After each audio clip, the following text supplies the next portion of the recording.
Checkmate Trump, checkmate Putin. President Zelenskyy of Ukraine just exposed both Trump and Putin with one simple, brilliant move. Zelenskyy showed up. Zelenskyy showed up in Istanbul, Turkey on May 15th, ready to negotiate a peace deal in good faith. After all, Zelenskyy has previously agreed over and over again to an unconditional ceasefire. And after all, wasn't it just last weekend when Putin made that big announcement, we are ready to go to Istanbul, Turkey to have peace negotiations with Ukraine. I will be there, said Vladimir Putin. Okay, said President Zelenskyy of Ukraine, I will be there as well. Let's do direct negotiations. Donald Trump then said, Zelenskyy, you better be there. To which Zelenskyy said, okay, I said I'm going to be there. Why don't you show up, Donald Trump, as well? So the three of us could talk man to man to man. Right, Donald? Let's have a peace discussion. Let's see who here is actually not serious about negotiating real, lasting peace. And Zelenskyy brilliantly called their bluff because the only person to show up was Zelenskyy. He was in Istanbul, Turkey. Putin wasn't there, and Putin wanted to send some low-level delegation of nobodies there. Donald Trump didn't show up, and it was revealed who was being serious. As the Kyiv Independent reports, the world's media descended on the Turkish city of Istanbul on May 15th, primed for something potentially historic. The first direct talks between Kyiv and Moscow in 3 years. Instead, reporters were left hanging around in the springtime sun with little to report other than President Zelenskyy courageously showing up, Vladimir Putin cowardly a no-show, Donald Trump cowardly a no-show. Here's how the Kyiv Independent reports it even more. Putin did not show up, so the European Union now sees what's up. They were pausing their latest sanctions package just to see what was going to happen. But it's obvious that it's more of the same with Putin. Now the European Union will adopt a Russian sanctions package on May 20th after Putin snubbed the peace talks with Zelenskyy, and Zelenskyy showed. The European Union will adopt sanctions against Russia on May 20th in response to Russian President Vladimir Putin's declining to attend the face-to-face talks with Ukrainian President Zelenskyy that Putin suggested take place. And as I said over and over again, I said that was going to be propaganda and Putin wasn't going to show. I told you Donald Trump wasn't going to show. They both didn't show. Germany's new Chancellor Friedrich Merz said, we are ready to go all in on these sanctions because, again, Russia lied. But we all knew that Russia was going to lie. So let me show you as the dominoes continued to fall what happened as well. Because then Donald Trump, he's continues to beg Putin and tries to give Putin anything he wants. So then we learn after that went down, the U.S. now says it's ready to make new concessions to Russia in exchange for a ceasefire. So the U.S. is giving up even more now? Doesn't that just show you what a horrible negotiator is? Again, isn't Zelenskyy brilliant for then smoking that out as well? And so Trump's getting desperate and Trump's like, hey, Putin, what if we revived the NATO-Russia Council and we can try to, maybe bring you back in? The United States is now proposing. Usually you punish people in situations like this who lie, Donald. You don't reward them for not showing, but Trump rewards the guy.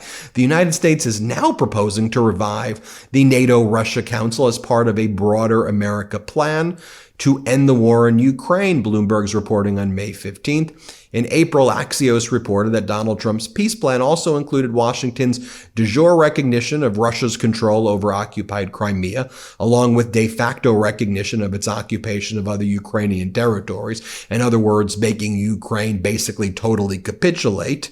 And then it now talks about, this has now been added.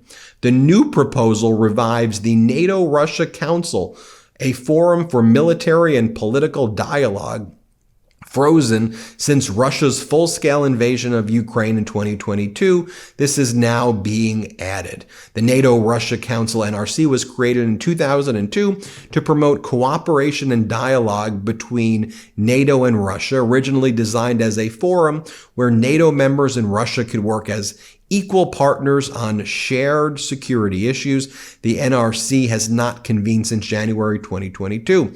While formal cooperation was suspended after Russia's 2014 illegal annexation of Crimea, the Council remained a key channel for communication, primarily on Ukraine. So Trump's rewarding Putin now. And again, Zelenskyy, I think, brilliantly smoked that out. So now what are we hearing from Marco Rubio? Again, the dominoes continue to fall. The weak, pathetic United States Secretary of State Marco Rubio says Russia-Ukraine talks are at a logjam. Trump-Putin meeting is needed for a breakthrough. Again, do you see how masterful this was by Zelenskyy to expose all this crap? Because the intention always is Trump wants to meet directly with Putin. They've always, do you see what they want to do? They've always wanted to cut out Europe. They've always wanted to cut out Zelenskyy. That's their plan. And Zelenskyy is just showing over and over again. And by the way, credit to, European countries, whether it's Germany and the new Chancellor Friedrich Merz, whether it's Prime Minister Keir Starmer of the UK, who, to me, I'm not a big fan of some of the domestic stuff he's doing, but he's been very good when it comes to Ukraine, in my opinion. French President Emmanuel Macron and others, Canada, Australia, rallying a coalition of the willing to help Ukraine. And just look how desperate Marco Rubio is now. U.S. Secretary of State Marco Rubio said on Thursday, the only way a breakthrough will happen in efforts to end Russia's war in Ukraine would be through direct talks between Donald Trump and Putin after Moscow sent a second-tier team to talks in Turkey. Rubio, who spoke to reporters in Antalya, said he would travel to Istanbul for meetings on Friday with Turkey's Foreign Minister Hakan Fidan and a Ukrainian delegation, but said he did not have high expectations for talks. Doesn't this reveal so much? Trump, why are you so scared? Putin, why are you so scared? Just meet with Zelenskyy. Just go and meet with him. It should be fairly simple. One of the desperate moves that Russia's making is late last night, they'll go, actually, we do want to have talks now in Turkey. Well, why don't we do them on Friday, May 16th? Y'all were supposed to show up on May 15th. Do you see the sociopathic, psychopathic games that they play? It's very Trumpy. But let me just signal where this is all going. Trump, Putin want to meet together. Their plan was always to carve up Ukraine. Trump takes the minerals, Putin takes the land. That's what they always envisioned the deal to be. Zelenskyy and Europe have brilliantly been kind of outmaneuvering Donald Trump and Putin. And so Putin is now trying these stunts to try to arrange a bilateral discussion with Trump. That's what's actually happening. I know corporate news isn't even delving into these issues, but I want you to know what's actually taking place here. Now, again, Zelenskyy in brilliant form posted the following about his meetings in Turkey that he was ready to show up today. He goes, I had a good and productive meeting with President Erdogan in Ankara. It focused on bringing peace closer and guaranteeing security. I thank President Erdogan and all of Turkey for their support of our state and for supporting all the real steps toward a full unconditional ceasefire and true diplomacy. We will continue close coordination to ensure that negotiations are truly resultative. Today, Russia once again demonstrated that it does not intend to end the war, having sent a delegation of rather low-level representatives. Moreover, such a Russian approach is a sign of disrespect toward the world and all partners. We expect a clear and strong response from partners.